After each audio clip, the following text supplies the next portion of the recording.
Hello friends, मैं हूं अनुराग।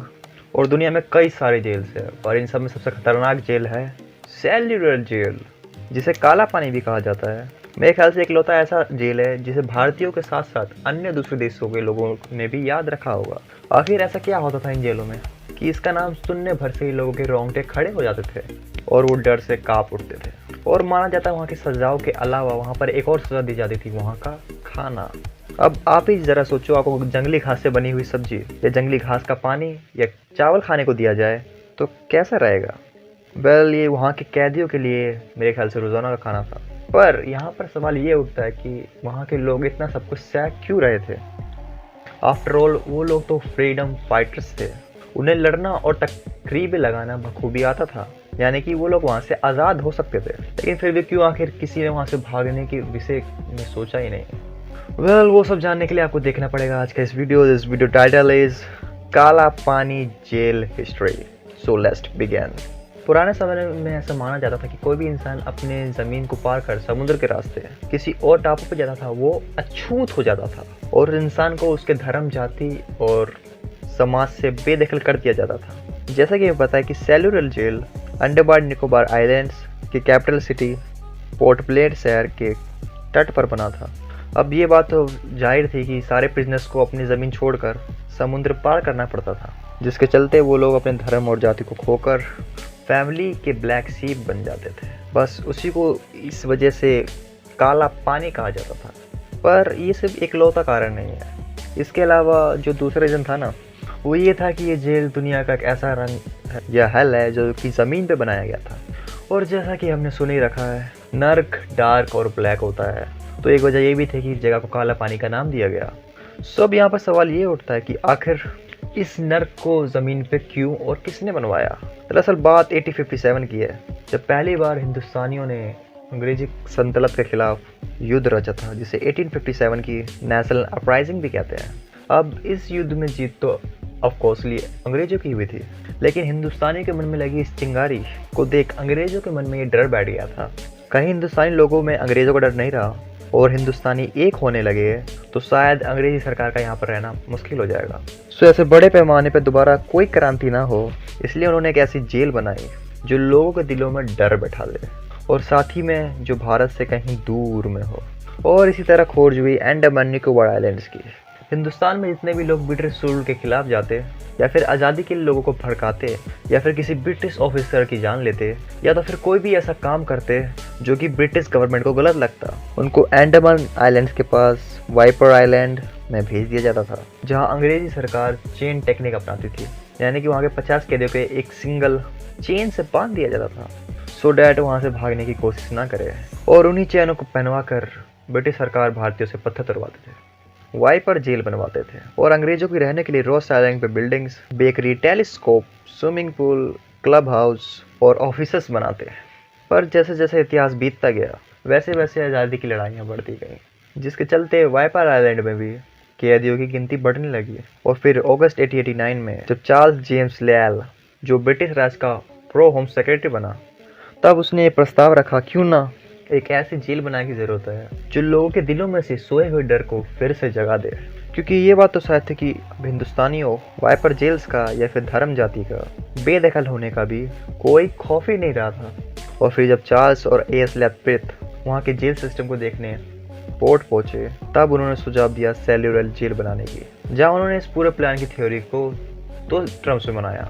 First, spokes of a wheel, जिसके चलते कोई कैदी वहाँ से भाग ना जाए तो वो कंफ्यूज हो जाएगा कि जाना ही किधर है। और सेकेंडली, पेनॉप्टिकल थ्योरी, यानी कि प्रोजेक्ट के बीच में एक ऐसा स्ट्रक्चर किया जाएगा जहाँ से ऐसी निगरानी हो सके जो पेटोस्पिक अपने 100 आंखों से किया करता था। दोनों थ्योरीज को जोड़ने के बाद एक 3 स्टोरी वॉच टावर, जिसके साथ 3-3 फ्लोर्स के साथ विंग्स ज्वाइन होंगी, जिसमें कुल बुला के 693 सेल्स।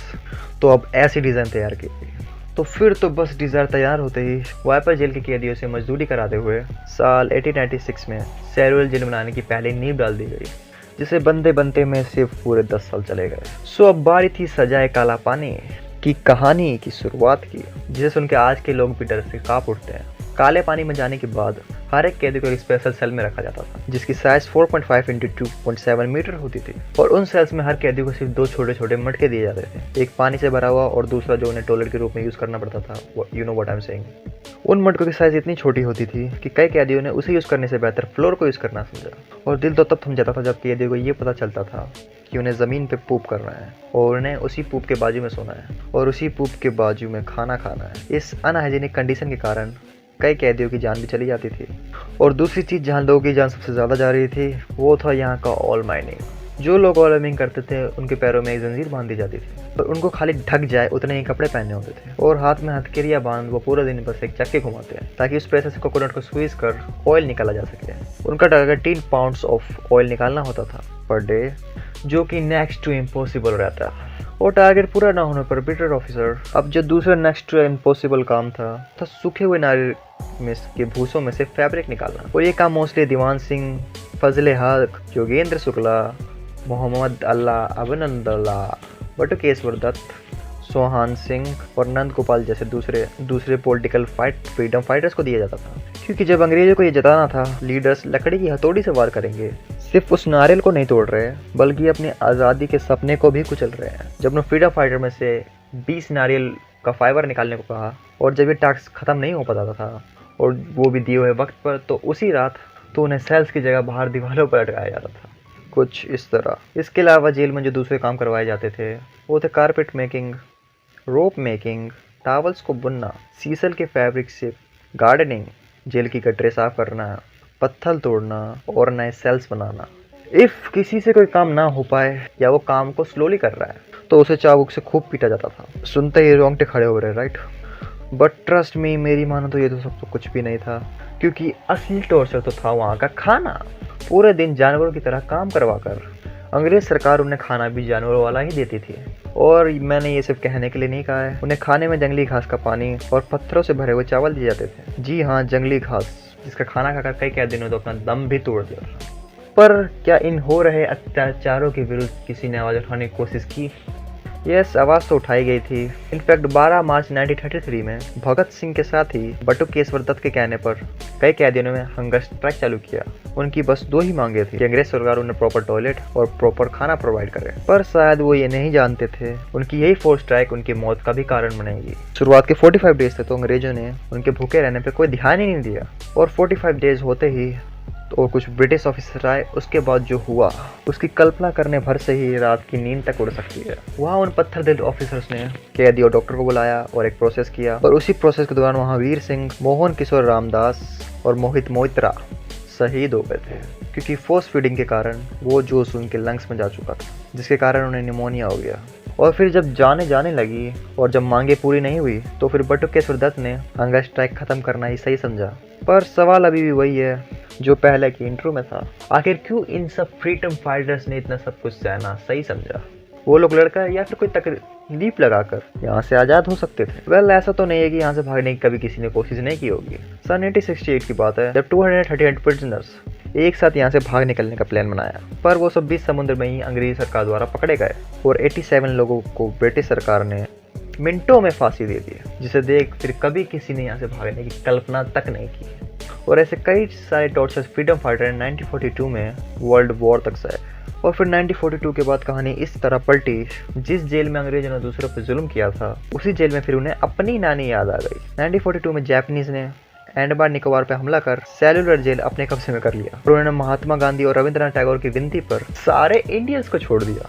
और रही बात ब्रिटिशर्स की, तो उन्होंने वही पाया जो उन्होंने बोया था, यानी कि टॉर्चर वो इंडियंस के साथ सालों से कर रहे थे वही टॉर्चर जापानीज ने ब्रिटिशर्स के साथ किया। और फिर 1945 में वर्ल्ड वॉर सेकेंड खत्म हो गई। जापान ने अंडमान निकोबार आइलैंड को सुभाष चंद्र बोस जी को समर्पित कर दिया और आज की डेट में भारत ने उसी काला पानी को एक म्यूजियम में कन्वर्ट कर दिया है जहाँ कई शहीदों की निशानियाँ और खून के दाग धब्बे अभी भी मानो ताज़ा हैं। सो दोस्तों, अगर आपको इस वीडियो से कुछ भी सीखने को मिला होगा तो that is good. End of the year, जैसा कि मैं हमेशा कहता हूँ, जय हिंद।